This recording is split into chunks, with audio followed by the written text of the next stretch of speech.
देखो, जो हम लोगों की लास्ट क्लास में हम लोगों ने जो साइक्लिक क्वाड्रिलैटरल वाला जो कंसेप्ट रहता है, इस साइक्लिक क्वाड्रिलैटरल वाले कंसेप्ट को समझा, सीखा। अभी थोड़े बहुत सवाल हम लोगों की एनसीईआरटी में हैं जो कि इस साइक्लिक क्वाड्रिलैटरल से रिलेटेड हैं। तो इन सवालों को देख लेते हैं कि अगर इस टाइप के सवाल आप लोगों को मिलते हैं तो आपको इन्हें किस तरीके से अप्रोच करना है।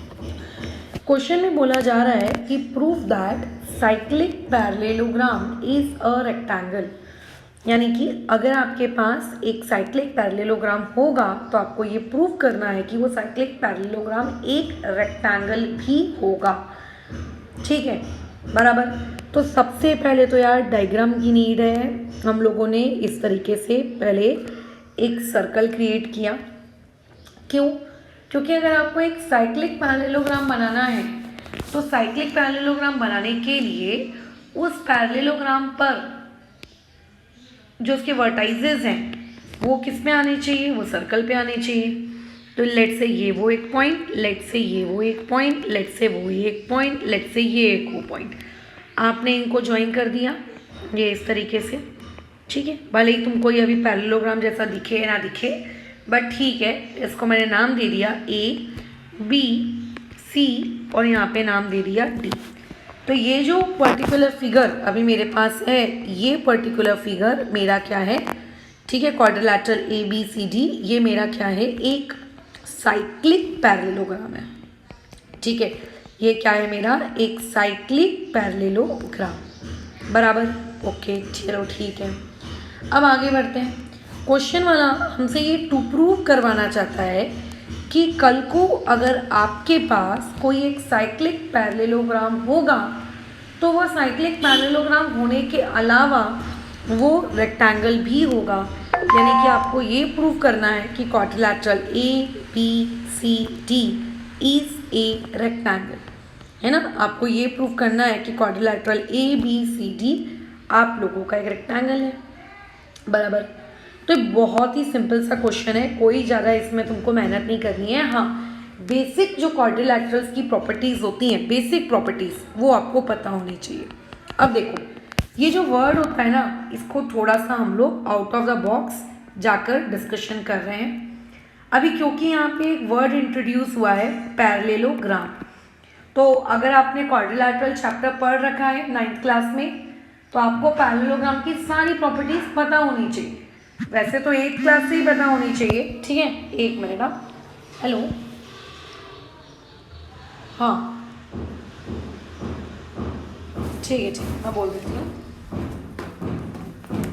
ठीक है, 1 मिनट रुकोगे, मुझे इम्पोर्टेंट अपडेट करना है। ठीक है, इसके बाद फिर हम लोग कंटिन्यू करते हैं। कुछ सेकंड्स के लिए वीडियो को आगे फॉरवर्ड कर लेना।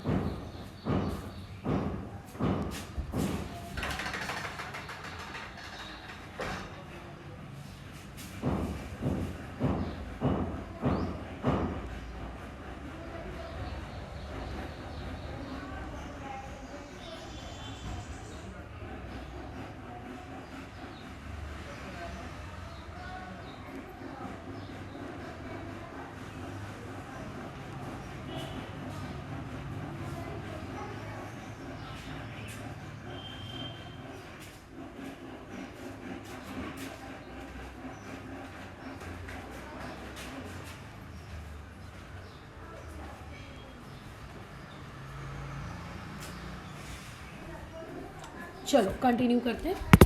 तो कुछ पैरेललोग्राम की बेसिक प्रॉपर्टीज़ है जो कि 8th क्लास में अगर आपने क्वाड्रिलैटरल चैप्टर पढ़ा है तो उसमें भी आपको पता होगी। ठीक है, अभी पैरेललोग्राम की ये प्रॉपर्टी तो सभी जानते हैं कि जो अपोजिट साइड्स होती हैं वो पैरेलल होती हैं। ठीक है, पैरेललोग्राम की पहली प्रॉपर्टी, अपोजिट साइड्स जो रहेंगी वो आपकी पैरेलल रहती हैं, एज वेल एज ये आपकी कैसी रहती हैं? इक्वल रहती हैं, है ना। प्रॉपर्टी नंबर 2, आपके जो अपोजिट एंगल्स हैं, अपोजिट एंगल्स आपके क्या होते हैं? इक्वल होते हैं। ठीक है, 90 डिग्री के नहीं होते। ठीक है, 90 डिग्री के नहीं होते बट इक्वल होते हैं, जितने भी डिग्री के रहें। और इसके अलावा पैरेललोग्राम की एक और प्रॉपर्टी, जो एडजेसेंट एंगल्स होते हैं, मतलब आजू बाजू वाले एंगल, ये आजू बाजू वाले एंगल आपके कैसे होते हैं? सप्लीमेंट्री होते हैं। हाँ, डन। अब हम लोग इस पर्टिकुलर क्वेश्चन को सॉल्व करने के लिए ये वाली दो प्रॉपर्टीज़ का इस्तेमाल करेंगे। ठीक है, देखो, अगर ये एक फिगर पैरेललोग्राम है, जो कि हमको बोला जा रहा है कि ये वाला फिगर जो है एक क्या है? पैरेललोग्राम है, हमको उसने ऐसा कहा है। अगर quadrilateral ABCD is cyclic parallelogram, सिर्फ पैरेललोग्राम नहीं है, पैरेललोग्राम के साथ साथ वो साइक्लिक भी है। ठीक है, पैरेललोग्राम होने के साथ साथ ये पर्टिकुलर चीज आपकी साइक्लिक भी है। अभी लास्ट क्लास में ही हमने साइक्लिक की कुछ प्रॉपर्टीज पढ़ी थी। क्या प्रॉपर्टी पढ़ी थी हम लोगों ने साइक्लिक की? बताओ तो जरा। हमने साइक्लिक की ये प्रॉपर्टी पढ़ी थी कि एडजेसेंट एंगल्स, ना मैडम ना, हमने ये प्रॉपर्टी पढ़ी थी कि अपोजिट एंगल्स का एडिशन 180 डिग्री होता है। बराबर, हमने साइक्लिक वालों की यही तो प्रॉपर्टी पढ़ी थी ना, कि अपोजिट वालों का एडिशन अगर आप करेंगे तो 180 होगा। आप कोई भी दो अपोजिट एंगल्स ले लीजिए। लेट से एक अपोजिट एंगल मैंने ले लिया इसको, एक अपोजिट एंगल ले लिया मैंने इसको। तो अगर, क्योंकि ये एक साइक्लिक पैरेललोग्राम है, क्योंकि ये एक साइक्लिक पैरेललोग्राम है, तो देयरफॉर साइक्लिक होने की वजह से इसके अपोजिट एंगल्स का जो एडिशन है ये कितना होगा? 180 डिग्री होगा। ये प्रॉपर्टी हम ऑलरेडी लास्ट क्लास में पढ़ चुके हैं। इसका आपको रीज़न यहाँ पे देना पड़ेगा प्रॉपर तरीके से कि सम ऑफ, ठीक है, कौन से एंगल? अपोजिट एंगल्स किसके? ऑफ ए साइक्लिक, क्या कोई भी क्वाड्रिलैटरल अगर होता तो किसी भी साइक्लिक क्वाड्रिलैटरल के अपोजिट एंगल्स का जो सम होता है वो बेसिकली कितना होता है? 180 degree. But as well as मैं ये भी कह सकती हूँ कि एंगल D का एंगल C के, देखो एंगल D और एंगल C ये दोनों एडजेसेंट एंगल्स हैं, आजू बाजू वाले।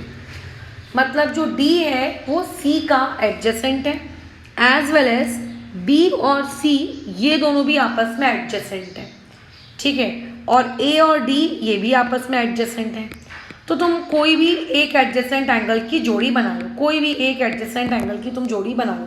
ज़रूरी नहीं कि जो एडजेसेंट एंगल मैं बता रही हूँ वही वाला, आप कोई भी जोड़ी बना लो।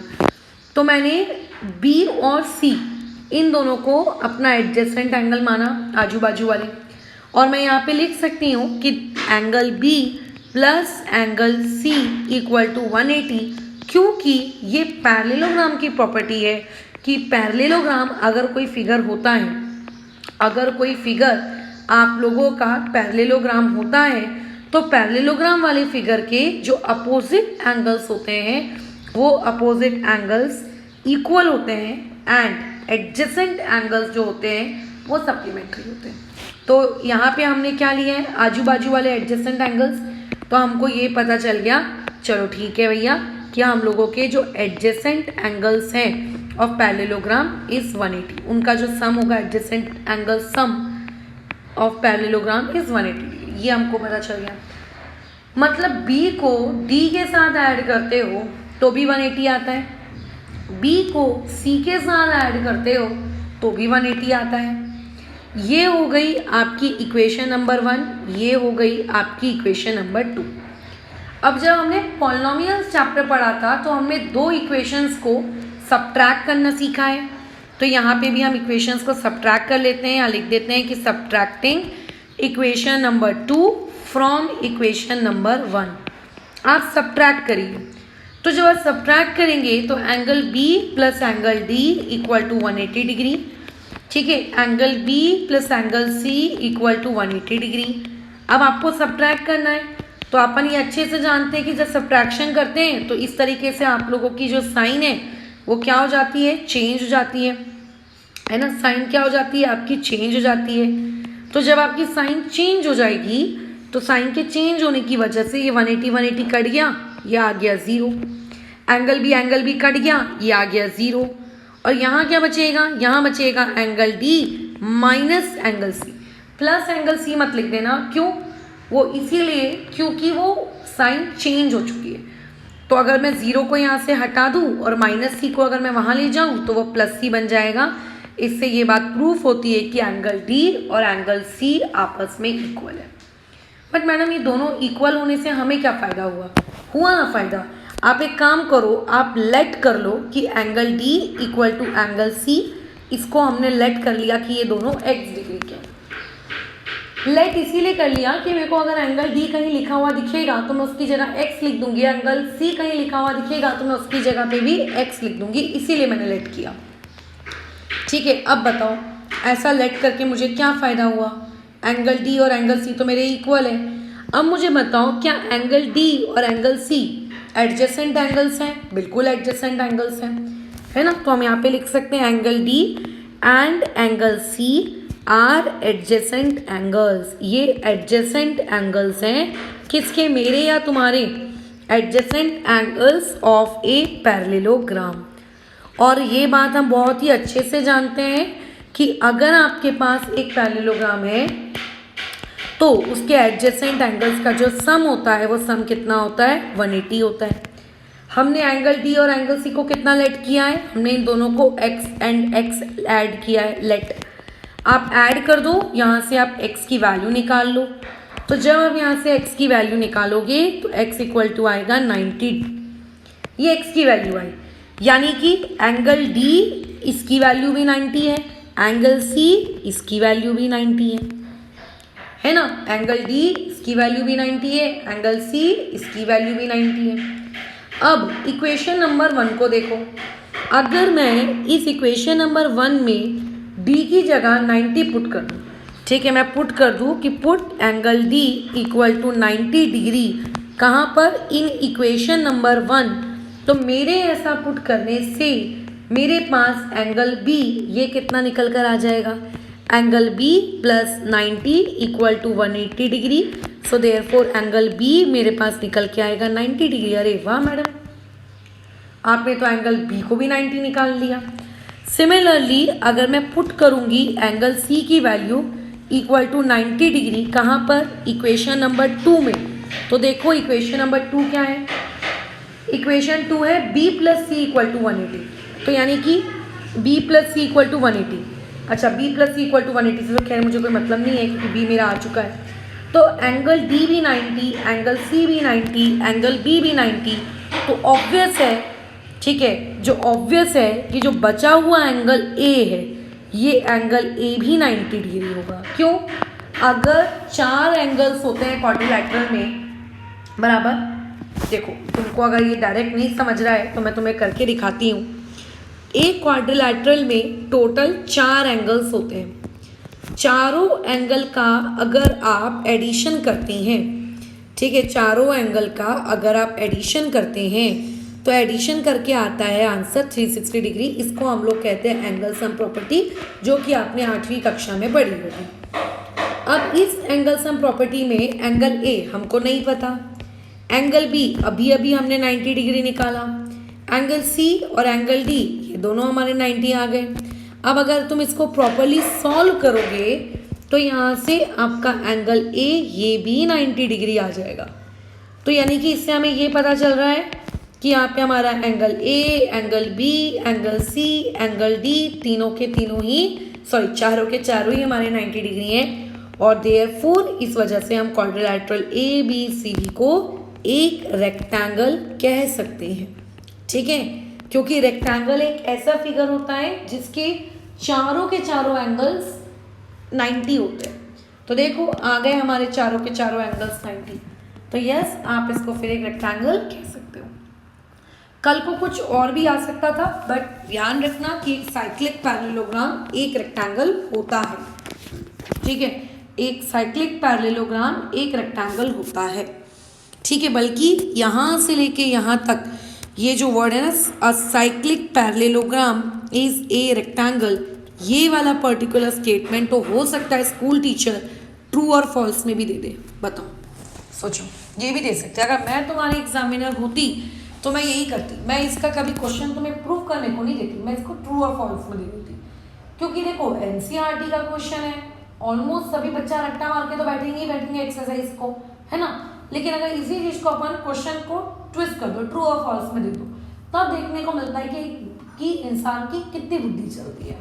ठीक है, चलो फिलहाल इस डिस्कशन को अभी यहाँ रोकते हैं, इसके आगे का काम नेक्स्ट वाले वीडियो क्लास में कंटिन्यू करेंगे।